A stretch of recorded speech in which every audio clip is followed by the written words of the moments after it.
नमस्कार, आप देख रहे हैं उत्तराखंड तक और मैं हूं आपके साथ सरिता तिवारी। अगर आपकी नौकरी नहीं लग रही हो या आपकी शादी नहीं हो रही हो या आपकी संतान नहीं हो रही हो या फिर आपको न्यायपालिका से न्याय नहीं मिल पा रहा हो तो हम आपको मिलाएंगे एक ऐसे मंदिर से जहां मात्र चिट्ठी लिखकर टांगने से और सच्चे मन से प्रार्थना करने से आपकी सारी समस्याएं दूर हो जाएंगी। ये हम नहीं कह रहे, ये वो हजारों भक्त बोलते हैं जो कि यहाँ पर आते हैं। जी हाँ, हम बात कर रहे हैं 500 साल पुराने उत्तराखंड के अल्मोड़ा जिले में स्थित गोलू देवता मंदिर की, जो अपने न्याय के लिए दूर दूर तक मशहूर है। वैसे तो उत्तराखंड में गोलू देवता के कई मंदिर हैं, लेकिन इसमें सबसे लोकप्रिय और आस्था का केंद्र अल्मोड़ा जिले में स्थित चितई गोलू देवता का मंदिर है। इस मंदिर परिसर में गूंजती घंटियों की आवाज से गोलू देवता की लोकप्रियता का अंदाजा लगाया जा सकता है। मंदिर में लाखों अद्भुत घंटियों का संग्रह है। इन घंटियों को भक्त मनोकामना पूरी होने पर ही चढ़ाते हैं।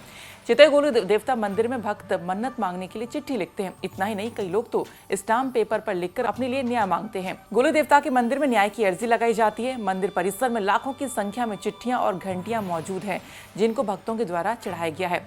यहाँ गोलू देवता का भव्य मंदिर है। मंदिर के अंदर सफेद घोड़े में सिर पर सफेद पगड़ी बांधे गोलू देवता की प्रतिमा है और हाथों में धनुष बाण है। जी, मेरा नाम रमेश शर्मा है और मैं खटीमा से आया हूँ और मैं आज चितई गोलू देवता के मंदिर में आया हूँ अपनी परेशानी लेके। और मैंने भी अपनी परेशानी लिख के, जैसे सभी लोगों ने लगाई है वैसे लगाई है।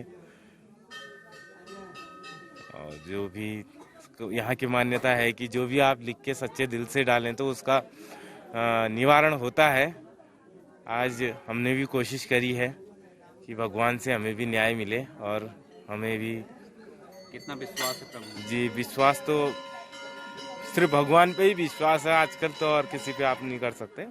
और भगवान पे तो, इन पे तो खासकर बहुत ज़्यादा है। इन्हीं के भरोसे हम इतनी दूर से आए हैं इधर।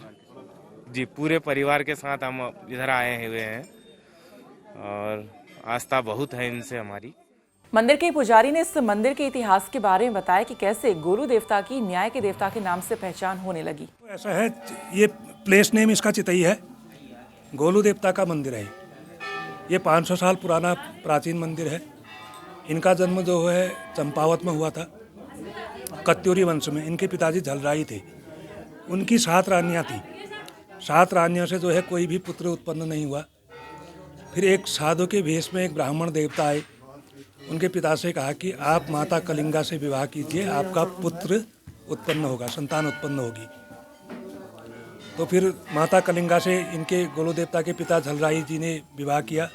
तत्पश्चात गोलू देवता पैदा हुए।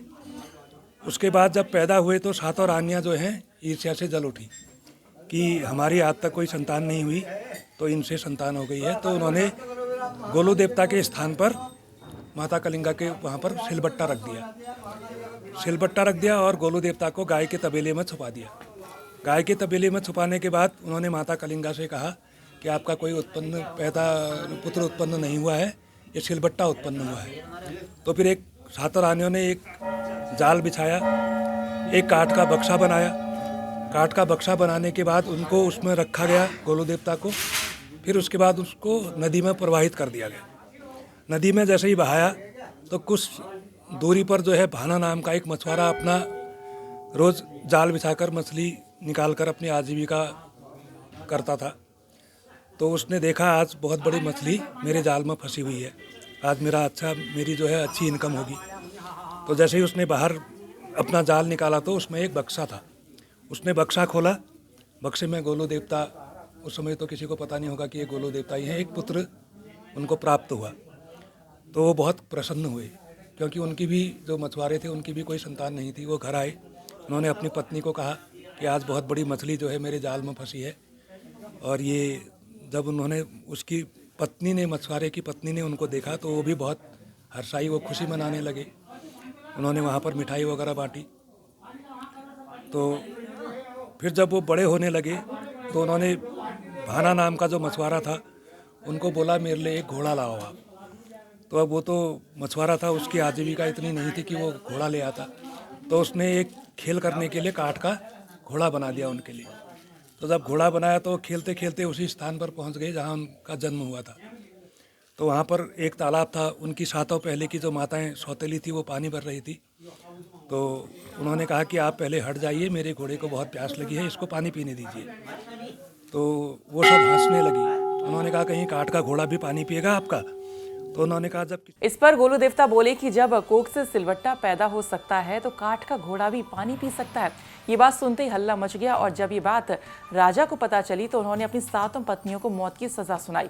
लेकिन गोलू देवता ने राजा से इनको माफ करने के लिए कहा, जिसके बाद से गोलू देवता के न्याय के देवता के नाम से पहचान इनकी होने लगी। तो अगर आप भी यहाँ पर आना चाहते हैं तो अल्मोड़ा जिले से 8 किलोमीटर दूर पिथौरा हाईवे पर स्थित है। आपको आनंद विहार से सीधे अल्मोड़ा जिले की यहाँ पर बस मिल जाएगी और इसके अलावा अगर आप पहले से दिल्ली से जो है हल्द्वानी भी जा सकते हैं और इसके बाद यहाँ से अल्मोड़ा के लिए गाड़ी ले सकते हैं। तो फिलहाल इस वीडियो में इतना ही। बाकी खबरों के लिए आप देखते रहिए उत्तराखंड तक। नमस्कार।